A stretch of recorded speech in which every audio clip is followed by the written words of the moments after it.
Queue న్యూస్లో పనిచేయటకు senior video editors కావాలను సంప్రదించవలసిన నెంబర్లు 8688926084. అంటే ఇంకా ఒక విషయం ఏంటంటే అరే ఆడుందేమో రాహుల్ గాంధీ గారు నిన్న మాట్లాడిరు. నిన్న విద్యాశాఖ మంత్రి ధర్మేంద్ర ప్రధాన్ మాట్లాడుకుంటూ అసలు నీట్ పేపరే లీకుగా అయినట్టు ఆధారాలు లేవని చెప్తా ఉన్నారు. ఆధారాలు లేక ఆ తర్వాత మరి ఎందుకు అరెస్ట్ చేసిర్రు కొంతమందిని, మరి వాళ్ళు ఫూల్సా వీళ్ళు ఫూల్సా? రాహుల్ గాంధీ మాట్లాడుకుంటూ అందరినీ ఫూల్స్ చేస్తుండు ఆయన తప్ప అని చెప్పి రాహుల్ గాంధీ గారు నిన్న కౌంటర్ వేయడం జరిగింది.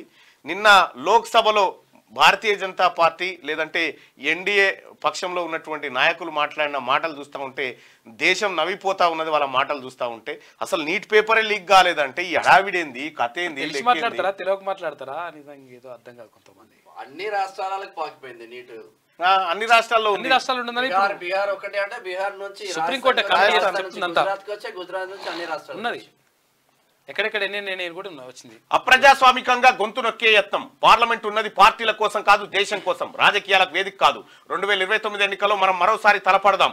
అప్పటి వరకు ప్రజా సమస్యలపై దృష్టి పెడదాం. బడ్జెట్ సమావేశాలకు ముందు మీడియాతో ప్రధాని మోడీ కాంగ్రెస్ ఆగ్రహం వ్యక్తం చేసిందట.